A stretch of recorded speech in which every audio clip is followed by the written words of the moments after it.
This is Second Down on ESPN Radio. Christian Gokel alongside Cam Ursery and PJ Zuko. Glad to have y'all hanging out with here on this Tuesday afternoon. Got a lot to dive into. Wednesday, I just pulled a Kevin. Wednesday afternoon. Got a lot to dive into here today. We're going to catch up with Spencer Hall from the SEC Network, also host of the Shutdown Fullcast. Should be joining us relatively shortly here. Also going to dive into some NFL news with the Jags have a new coach coming up quicker than maybe we thought, and a name a lot of Jaguars fans should know. But Cam, I find it fascinating how narratives change, and I want to start here in a place we don't usually start, which is college basketball. And no, we're not talking about the fact that Georgia upset Alabama last night, even though we probably could spend a whole segment talking about that, but we're not going to talk about that, no. What we're going to talk about is the fact that when all of these schools and sponsorships and scholarship opportunities and outside of high school and college opportunities for these basketball players started popping up, everyone thought that was going to hurt college basketball, right? You can't have players leaving college basketball. It's going to take the best guys off the board, and it's going to hurt the ratings of college basketball. I'm starting to look at some of these predictions for the 2022 draft for the NBA, and I'm seeing Gonzaga and Northwestern and a bunch of these Power 5 schools and a bunch of G5 schools if we're looking at it from a college football perspective. But I'm seeing a bunch of guys who are currently playing NCAA basketball. I'm not seeing these elite pay-to-play high school players that are going up there. So it seems like the narrative so far, at least, has proven to be false. Like, obviously, we see like the Ball brothers who don't go to school, go off to Europe to play, come back in some circumstances, and are now playing really well in the league. But in your mind, I know you're a basketball fan at any level. In your mind, is it just something that's going to take some more time to develop, or is this just reality of such a small percentage of players are going to go off for that scholarship money in high school that we're still going to see a majority of the guys coming out of college basketball? No, it's the reality. That's what it is. I mean, you go to college to not just get paid, but to develop. I think when you go to the G League, that's the route that most players are going or trying to go. It doesn't work out. If you look at last year, you only had two players that got drafted out of the G League, Jalen Green and Jonathan Kuminga, who plays for the Golden State Warriors. And this year, I don't think you have any player coming out the G League this year. You got Scoot Henderson, who's too young to come out. And outside of that, you might have Jaden Hardy, who's in the G League. He'll be a top 10 pick. But that's it. Just two players that are really good that followed that kind of like high school rule as far as, okay, we're going to go to the G League, make our 500K, then go to the league. It doesn't work out that way because college teaches you a lot of different things when Coach K is teaching you, and Mark Few, and you got Tom Izzo at Michigan State and Penny Hardaway at Memphis. That's different than what you're getting in the G League. And you're seeing some of the best players in the country, whether they're seniors or juniors. That's why you continue to see, like you said, the Gonzagas, teams of that nature, and players from there. Like college basketball, I didn't think it'll ever get back to where it's at right now. It's lost its lust the past 2-3 years, but it's back. I can actually say that. So I'm looking at the 2022 NBA mock draft from ESPN Plus, and it's all based off ESPN's FPI or BPI, excuse me, draft projections. And it has the Magic number 1, and it's Chet Holmgren from Gonzaga going number 1. You have Paulo Banchero from Duke, Jabari Smith from Auburn, Jalen Duren from Memphis, Jaden Ivey from Purdue, Keegan Murray from Iowa, Shadon Sharp from Kentucky, Johnny Davis from Wisconsin, Ty Washington from Kentucky, and Ben Mathurin from Arizona. So, I mean, again, the narrative was we're going to see the top players moving away from college basketball, or the top picks in the NBA draft aren't going to play college basketball. They're going to go off and sign, what was it? There's a couple like $500,000 deals, like $750,000 deal of players in high school going to play for these schools, making all that money, and then going to the NBA theoretically. I'm not seeing any of their names in the top 10 at least. And that's projections. I don't think you will. The only player that I see that happening this year may be Jaden Hardy that plays for G League at night. But the three guys you listed, those are by far like the best players, even coming out of high school. They were the three best players. That could go either way. Holmgren could go one, Ben Carroll could go one, or Jabari Smith, who's a Georgia native, who I'm rooting for personally at Auburn. He could go one. It's gotten back to these guys are coming in college and they're not necessarily looking to per se boost their draft stock. Everybody is, but they're coming back for like the love of the game. You can see the love of the game for college basketball has kind of changed this year compared to last year, where I think a lot of freshmen were coming in, and it was just like, we're just here to be here. Like, I'm not gonna name any names, but it's a few Georgia players that I saw last year that were extremely good in high school, kind of went to a big school and just was like, I'm here, and that's it, not really competing. Again, I found it fascinating because I saw that graphic come out today from ESPN Plus again doing a mock draft for the NBA draft, and I was like, I don't see blankety blank prep. I don't see small town in Slovakia, right? It's Mhm. just it's college after college after college after college. Now, obviously, if there's like a Luka Doncic out there, they're going to go out there and find him, Mhm. right? But it just doesn't seem like there's one of the Ball brothers going to play in Europe and coming back this year. It seems like and maybe this is just a 1 year trend. It seems like you said college basketball is finding its groove again. And maybe that was just the coaches having to reacclimate to recruiting, or what my first thought was NIL. Yeah. The fact that I can now go to Kentucky and make $1 million if I'm good enough, right? In a year, if I get my NIL deal. Like, again, I know I've said the story before, but Lane Kiffin at SEC Media Days was blown away because Bryce Young had a 6-figure deal in place before he even started for Alabama, or 7-figure Yeah. deal, like almost $1 million deal in place before he ever started a game for Alabama. Now that's the reality. So I said it when these leagues started coming out, where they were going to base it off of the best high school players and get them to come to their leagues and then transition on to the NBA. When the NIL came out, I was like, that might be a tough blow for them, unovercomable kind of a blow. Because listen, the old money is always going to be there, Mhm. and college basketball is the old money. And now you threaten them, NIL comes out. I'm not saying one had to do Mhm. with the other. Maybe it did, maybe it didn't. NIL is allowed, and all of a sudden you can go to Kentucky, you can go to Duke, you can go to North Carolina, you can make your thousands of dollars, and then if you're good enough, you go to the NBA. Or hey, maybe if you are a borderline NBA guy, you can Mhm. stay at a Duke or a North Carolina for 4 years, make your cheese for 4 years, and then if the NBA doesn't work out, you got a degree and you've made cash all 4 years. Yeah, NIL, it changed the game for college athletes in general. It definitely changed the game for college athletes in general. Like, I will say that. And also, you gotta think of it from a kid's perspective. Like, you get to go to college. I'm not gonna say all the perks of being in college, but Yeah, it's go to fun. college, It's fun to go to college. nice, women on campus and, Hey, good friends and good whichever food, way, whatever a floats your lot of boat. traveling. Yeah, That's what kids are looking for it too. But, on a serious note, those guys are going to get coached by the best of the best. Coach K, Izzo, well, Mark last Free. chance to be coached by Coach Yeah, K. last chance, but I mean, this might be the best team he's had in a long time too. But these kids, they're coming to college to kind of compete as well. Like, I can make money while being in college, like seeing friends and meeting new people and Mm-hmm. traveling. Whether in the G League, you're stuck in that one place. I got a friend that's in the G League. You're stuck in that one place, and you kind of got to abide by the rules of, Yeah, okay, we're you're a here. pro. You're Yeah, a pro now. When in college, you're making money as you're still a kid before you go to the pros. It's just that transition, and I think it's a lot smoother anyway. You haven't really seen oh, we have like 10 players coming from the G League, following like the little the high school rule, going to the G League, coming into the draft. You see like 1 or 2 players, and that's literally it. Literally it. So it's not really impressive, especially last year. All your picks last year were from college outside of Jalen Green, who went to the G League, and then Jonathan Kuminga, who did it. And one of the Ball brothers, LaMelo, he wanted to go to college. right. He just couldn't go anymore because he had already signed that deal when he was in high school with his shoe.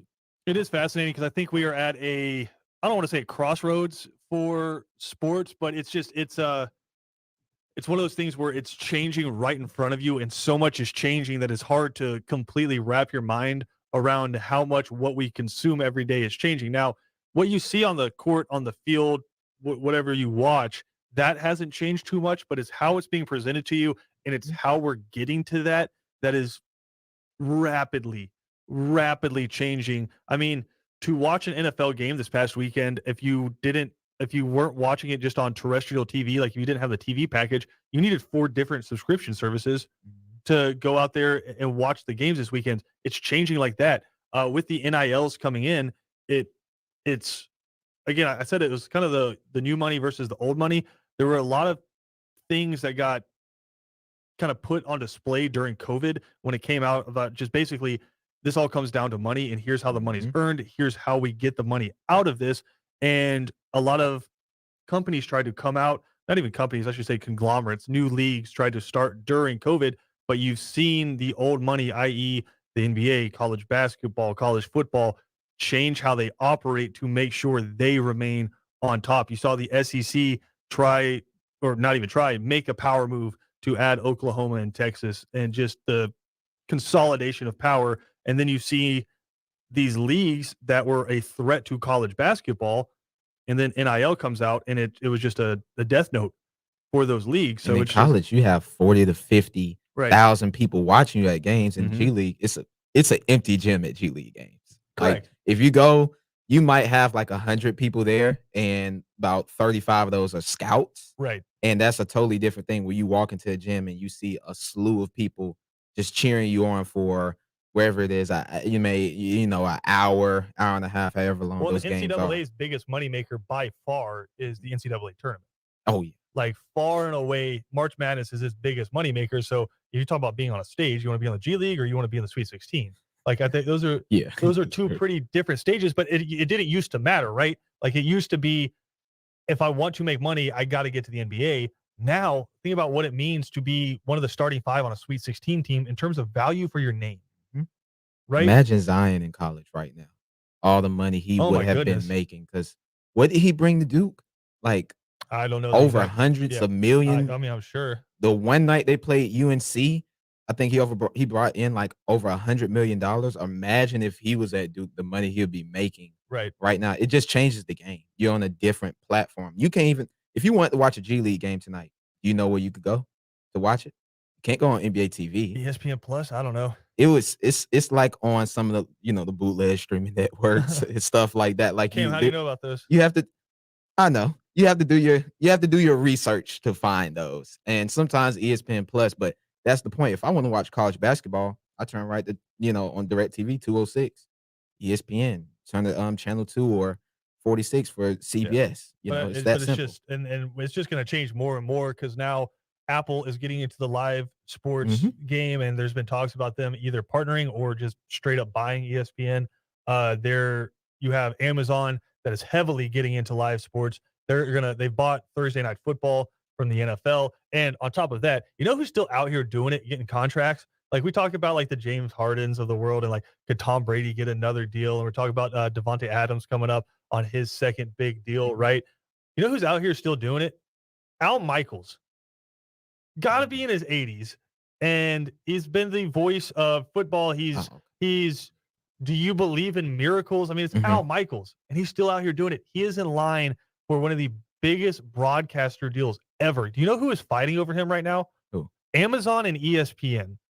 Amazon's trying to get on everything. Can you imagine how good that feels to wake up and have Amazon, which is like the most powerful company in the world, battling with ESPN to see who can give you the most money to go talk about football one day a week? That's kind of tough. That's actually so really either cool. Al Michaels will be doing Thursday Night Football on Amazon, or he'll be doing Monday Night Football reportedly for ESPN, and it's up to him. Whatever's the more lucrative deal. Does anybody have it better than Al Michaels? Is the question. It's a win-win. It's a win-win. Al Michaels looks to his left, he's like, win. He looks to his right, he's like, win. He's like, oh, you're not gonna stay where I'm at. Win. That's a sweet deal. Like, either way, you're still doing NFL. Well, I guess that's what happens when you have like the greatest call in the history of sports broadcasting. I would choose Monday night. Me, Thursday nights are kind of boring. They're kind of boring. Monday nights usually suck too, though. Like, they're not worse than Thursday. Let's be real. You want to see the. Well, I can't say the Bengals and Jags anymore. Do you think? Because you're right. For the most part, it's been bad matchups on Thursday night. Do you think Amazon is like cutting the NFL a bigger check, saying we need some marquee matchups? I hope so. I think we've seen a marquee matchup one Thursday night. Was it not the Rams and Cardinals one time this year on a Thursday night? That's working towards it. But I would like to see more marquee matchups. You see it every blue moon. I remember the Falcons when they were, kind of good back in the day. A couple of years ago, they played somebody on a Thursday night that was pretty good. But they do need to get that together. I don't understand why you don't have a primetime game on Thursday and a primetime game on Monday. Nobody wants to see the Steelers and the Raiders or the Steelers and the Browns. To be fair, they don't know how great everybody's going to be before The season starts. So like, hey, we already got the schedule. I out don't want there. to see the Browns. Well, I mean, people thought the Browns were going to be good this year. I don't know why. You had Nick Chubb and Baker Mayfield and No, you got Nick Chubb. Myles Garrett. You got Nick Chubb, and Myles Jadeveon Garrett, Clowney. not Baker Mayfield, man. I love Baker, but Do you love Baker? yeah, I liked him in Or are you college. saying that? No, I liked him in college. All I right. did. I did. All right, let's take a quick break here. We're going to come back. We'll try to locate Spencer Hall. Also, I did some research for PJ because he says he doesn't like dealing in hyperbole yesterday. And so I was like, all right, let's not deal in hyperbole. Let's go and look and get some numbers here. We'll come back. I did some research for PJ. We'll break down what it means next right here on Second Down.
Second Down on ESPN Radio is presented to you by the Uniform Source.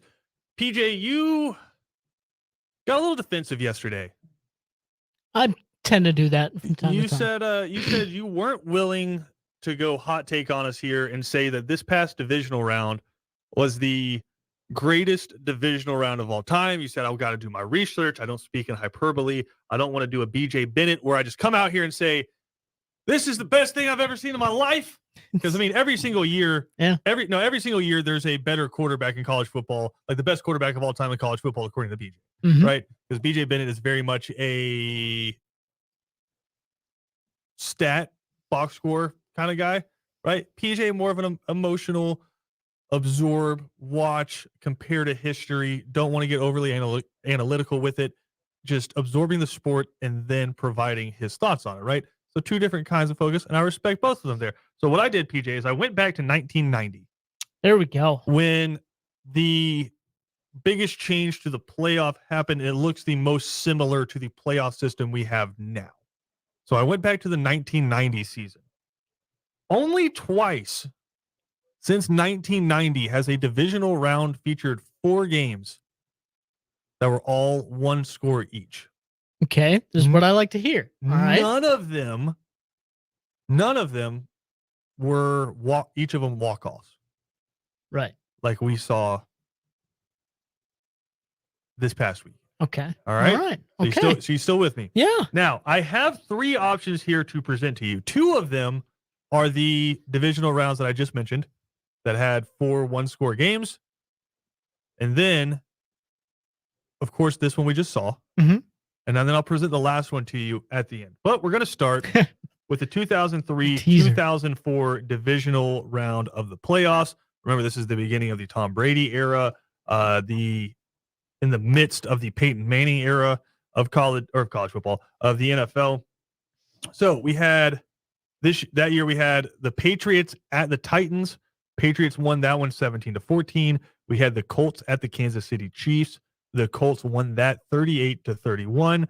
We had the Carolina Panthers in double overtime at St. Louis win that one 29-23. That was Jake Delhomme? That's Jake Delhomme. That is Jake Delhomme, but that's also against the greatest show on turf. Yeah.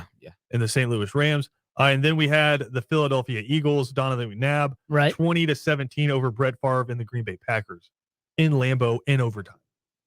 Yeah. So you had 4 one-score games. Yeah. 2 of them went to overtime. 1 of them went to double overtime.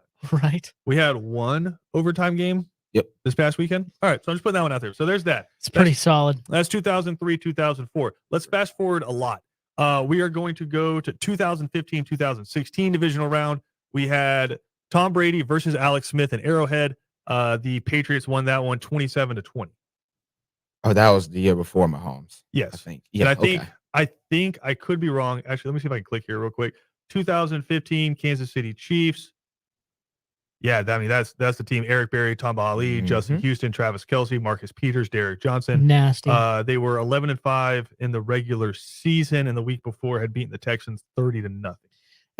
I know a lot of people now just talk about the leg injury and whatnot, but man, Alex Smith led some great offenses. Yeah, he was solid. Sure. He led some incredible offenses too. I mean, that offense was explosive and fun to watch. The number 1 pick over Rodgers in that draft. Yeah. San Francisco guy. Went out of Utah with old Urban Meyer. And he was the team MVP that year. So again, I've always been very frustrated. I feel like a lot of people try and put that like game management on Alex Smith, and that's not fair at all. But that was the first of the divisional round games, and then later that day you had the Carolina Panthers. That was Cam Newton. They won 31-24 in Seattle over Russell Wilson and the Legion of Boom. Yeah. So you had that game. Right. Then you had, let's see. Yeah. Then you had the Denver Broncos 23-16 over Pittsburgh at Heinz Field. So that's Peyton Manning against Ben Roethlisberger in the playoffs. PJ looks like he remembers that game vividly. Yeah, I mean, with any Broncos Steelers game too, I just automatically go back to the Tim Tebow thing. Yeah, well, this one was a little bit after that. Still not great. And I think that was a wild card matchup, I believe. Yeah. And then you also had the Cardinals get an overtime win, 26-20. Green Bay has had a rough time in the playoffs. It's a 26-20 walk-off overtime win over the Green Bay Packers. That's the Hail Mary Yep. game. Yeah, I remember that now. I This was is the year Carolina and the Broncos played in the Super Bowl. Yeah, and then the week after, so the week after this, Carolina absolutely massacred Arizona. Yeah. right. Dang. Like 50 points, I believe. I remember Who that was, Hail Mary game. Who was a quarterback for that team? Arizona? Yeah, at that point. Was that Carson Palmer. I think. No, Was he? that was that still the remnants of Kurt Warner? Kurt Warner? Oh, Really? it's still Kurt Warner. Okay. Yeah. I believe so. Let me. I can tell you. Probably was. No, it was Carson Palmer. Oh, it's Carson Cam Palmer. nailing it. Okay. Because I Man, know I forgot Fitz- about man, Everybody of all forgot. people. Everybody forgot about that team after the NFC Championship. It's Yeah. true. Yeah, with good reason. They had a They got they had a decimated. decent team, man. That was a decent team, but that was Cam in their year, and then the Broncos doing their thing. Until it wasn't. Yeah. I'm trying to see. Until he met Von Miller. Oh, because I remember that Hail Mary Rodgers threw up. 49-15. Massive. That was just- Carolina over the Cardinals there. So again, that was Who's Carolina's only loss that year in the regular season? Do you remember? Come on, Christian. Falcons? Yes. Yeah. It was. When I'm Julio- trying to remember the game. It was Julio Mossing Luke Kuechly. over Luke Kuechly. Yeah. I was at that game. Yeah. Sit. Wins. I was at that Yeah. game. Look at You were that. at that That's game. what I'm There. talking about. All right, so those are the two that I think certainly have to be up there. But there's one more divisional round that I think really because of one game, if we're talking about the greatest divisional round ever, because of one game, has to be considered here. What is it? What's the Kansas guess? City and Texans. No. No. Okay. You Cool. care to hazard a guess? Badass. No. I'm going to read the I'd rather just hear I'm about gonna, it. I'm going to read the other three games before we get to it because it was a super okay divisional round. You Okay. had the Steelers go 27-10 over Baltimore. You had the Eagles 33-19 over the Bears at Soldier Field, and then once again you had the Packers losing in Lambeau. The Rams 45-17 over Green Bay, but the one that made it iconic, What year is this? 2001, 2002. Oh wow. Oh. The I know. one that made it iconic. 2001, 2002. Yep. You said, "Oh, like you knew." No. it. No. I didn't know. The I Tuck didn't know. rule. Yep. Oh, Brady and Patriots, the Raiders. Raiders. You had Gruden, Belichick. Rich Gannon for the Yeah, Raiders. Rich Yeah, Gannon. for the Raiders, and then you have Tom Brady getting sacked by Charles Woodson. And is it a fumble? Is his arm coming forward in the snow? I think Brady threw for 300 yards in that game. Yeah. But you win that one 16-13 in overtime. Was that Adam Vinatieri walk-off Yep. goal in that one? That in was the snow? start of Yeah, the in the Adam snow. Vinatieri So, like, legend. Just because that's the launching off, and you had a rule change come out of that one. I want to put it up there. Like it's an iconic, one of the most iconic moments in the history of the NFL. Changed football. Yeah, Understandable. It changed football. So a do lot. any of those surpass what we just witnessed? Because you know what I'm going to say? I'm going to say it, and I'm not prone to hyperbole either. I'm going to say no. I think Really? what we just saw was the best. Because I'm just talking beginning to end. And think about, we kind of talked about this a couple of days ago. The different kind of games you had. You had just the two guys headbutting each other in a alleyway, which was the Titans and the Bengals. Like that was just nobody actually knows how to fight, but both guys are too tough to quit. Kind of a football game. Yeah. And then you had just the freezing cold blizzard defense game with the Packers and the 49ers. Nobody could do anything. Temperatures were frigid. And then you just had the offensive explosions on Sunday. Yeah. And Like the last minute combined, last 60 seconds of Rams, Bucks, and Chiefs, Bills. That's like Yeah. football ecstasy. right. Unless you're a defensive coordinator. Yeah. Well, if you're a that's- defensive coordinator, you didn't like that. too It's much. about like stylistically what kind of football do you like as well. At which I understand. I think, like you said, you got like two or three very different kind of brands of football this weekend, which is great in a lot of veins. I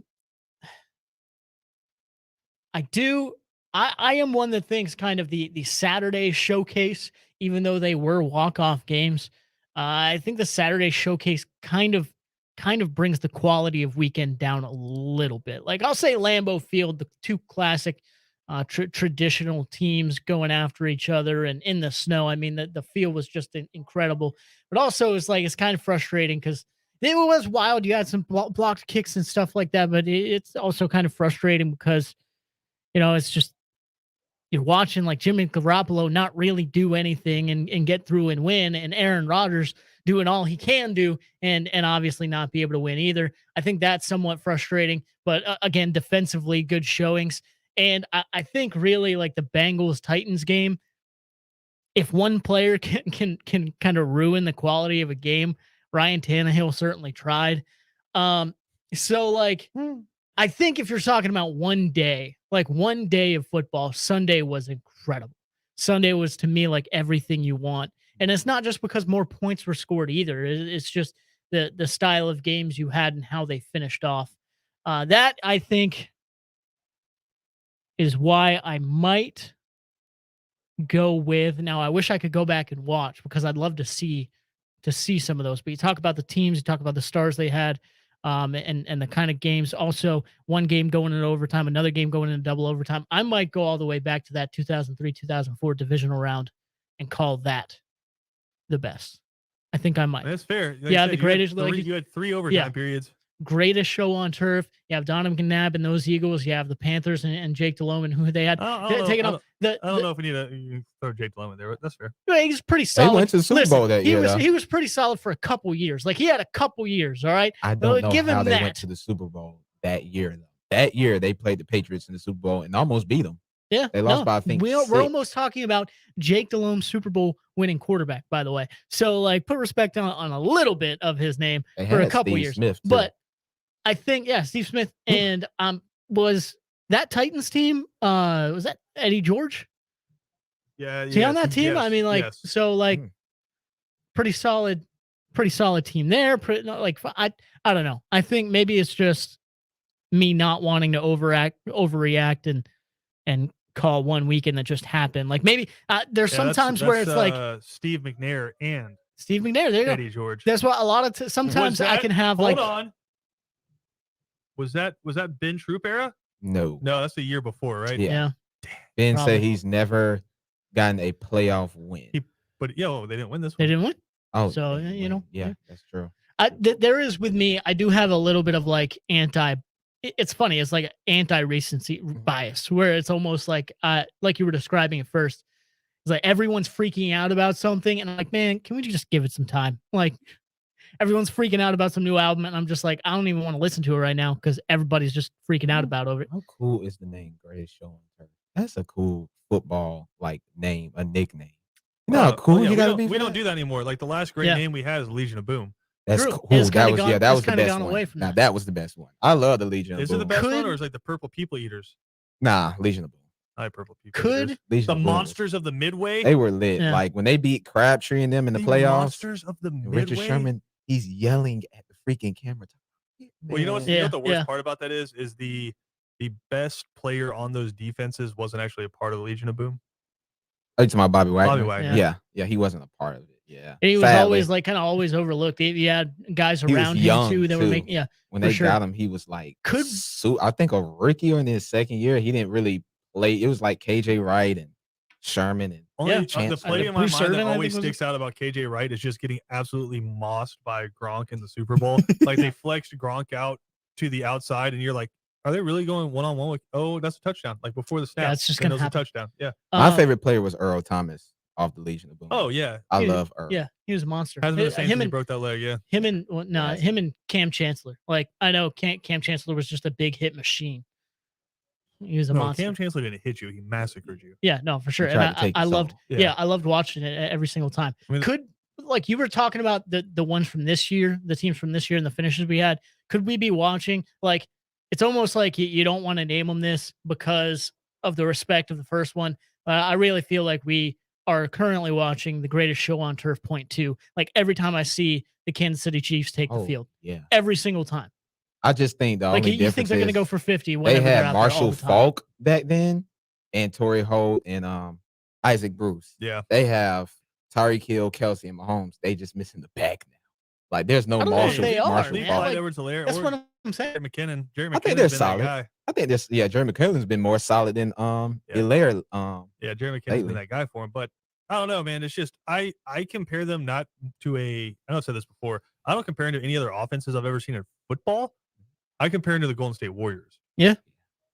They're because tough. no lead is safe. No.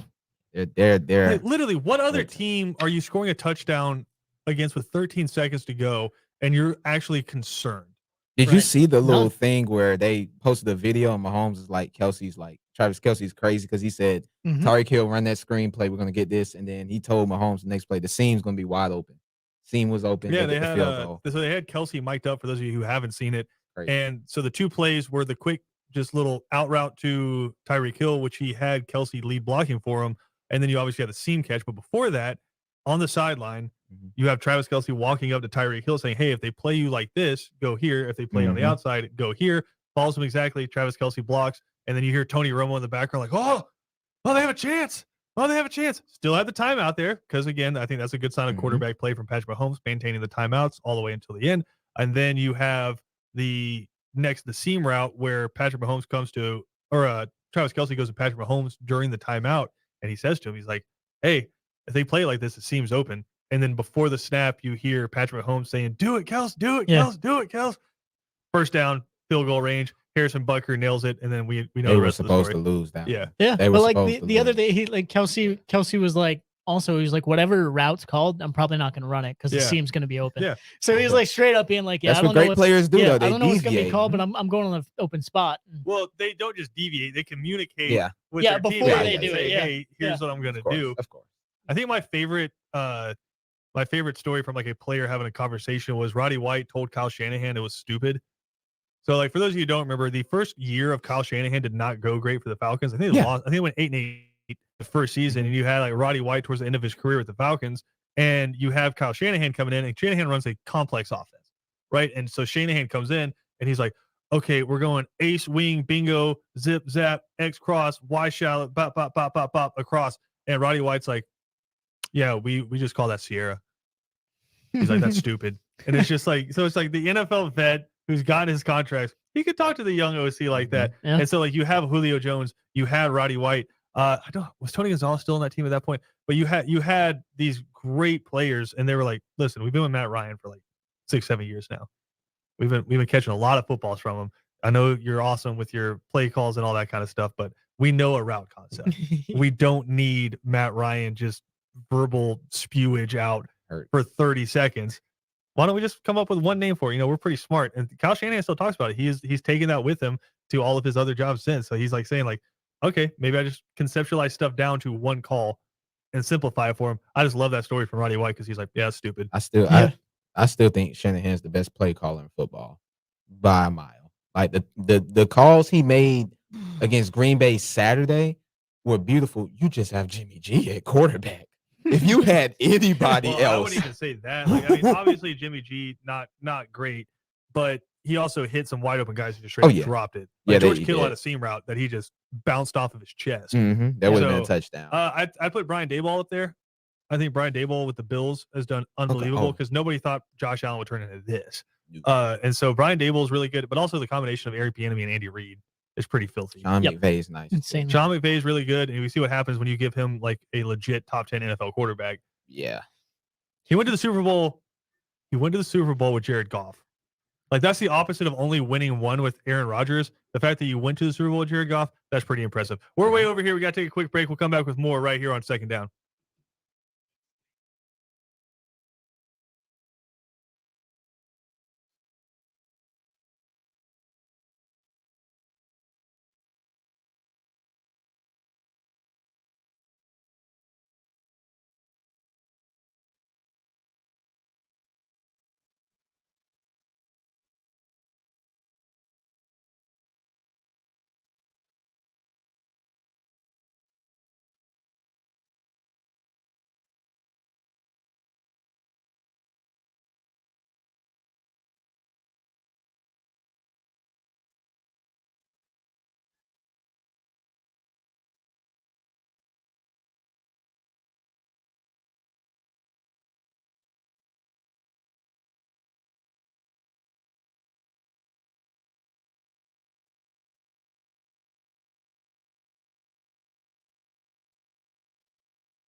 Second Down on ESPN Radio is presented to you by the Uniform Source. On the cover, front page cover, whatever you want to say it, of the college football section on ESPN.com.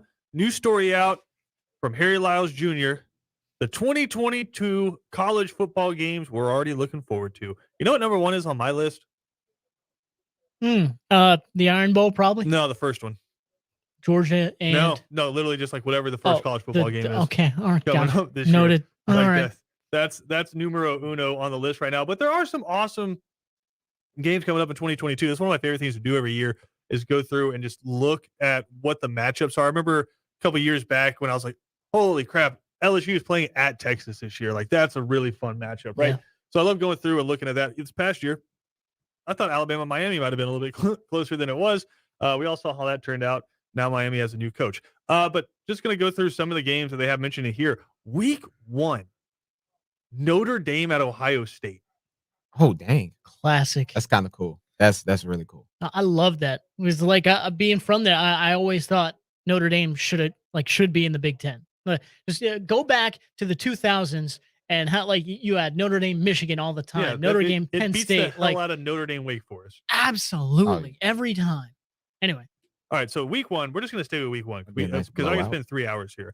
You also have Utah at Florida. Which that could be a rough start to the Billy Napier era in Florida. It could be. Like he's got to be walking in the office like, you guys going to give me Southeast Missouri State? You got Utah coming in here, Kyle Whittingham. We do have what? In the swamp? Yeah, it's on the swamp. That's kind of weird. Awesome. But that's awesome though, yeah. We have 7 months though for them to pull out of that game. And we've seen that in the past. Not specifically from Florida, but like think about the last 4 or 5 years. Aside from the pandemic, there's even been other games where some teams are just like, yeah, we're gonna pick up New Mexico State instead. Like there have been matchups like that. All right. Also, week 1, you have West Virginia at Pitt. That could be a fun one. Kadon Slovis, the former USC starter, he has transferred over to Pitt. I just don't think West Virginia is going to be very good. How about again another one that you just didn't think about? Cincinnati at Arkansas, week 1. That's a fun one. I can't wait for that. Another weird one, but fun. But think about the 2 different kind of tracks you have going on there. Arkansas is trying to prove themselves as a legitimate contender in the SEC West.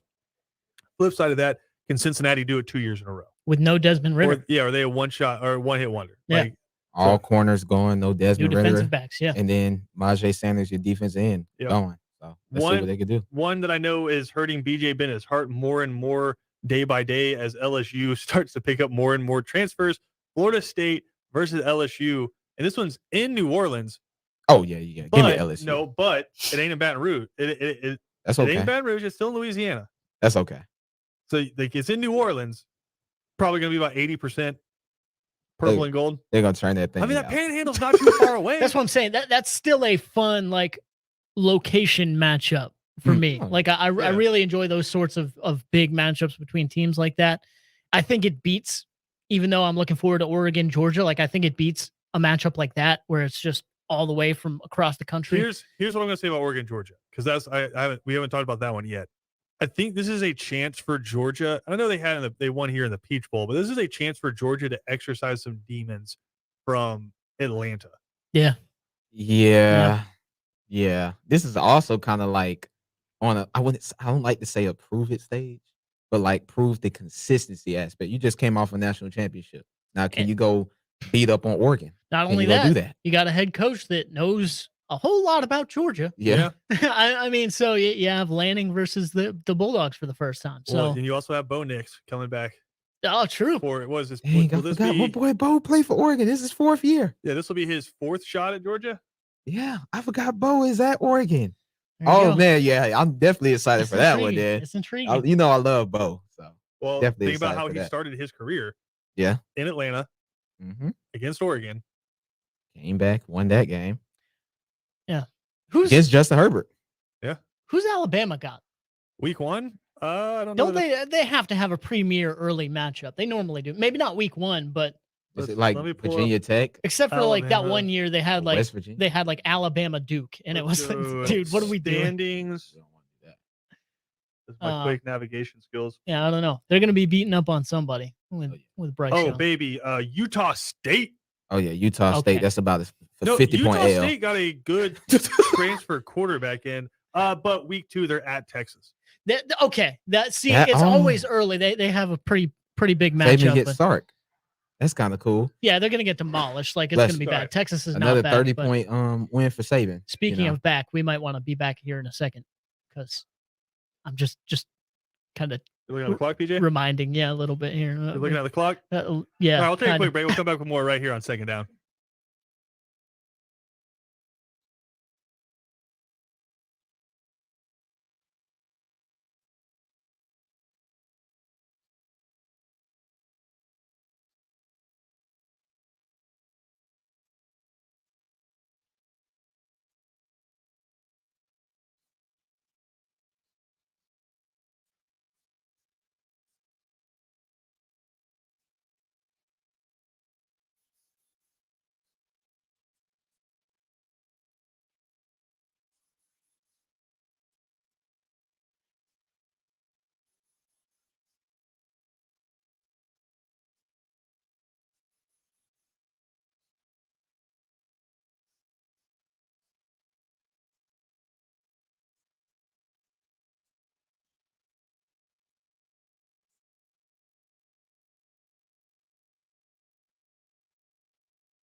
Second Down on ESPN Radio is presented to you by the Uniform Source. Christian O'Kell here. Glad y'all hung out with us here on this Wednesday afternoon.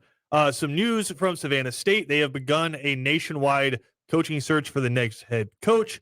I find that slightly interesting here as we have about less than a minute because, you don't have to do a national search when you already have your head coach there.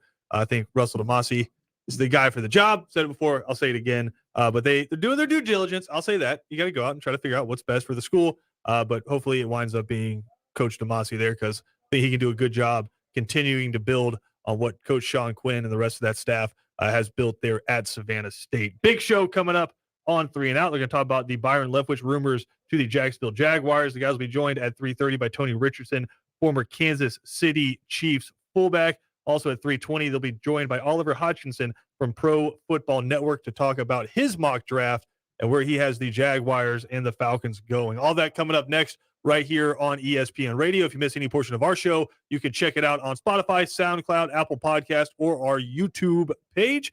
Talk to everyone tomorrow.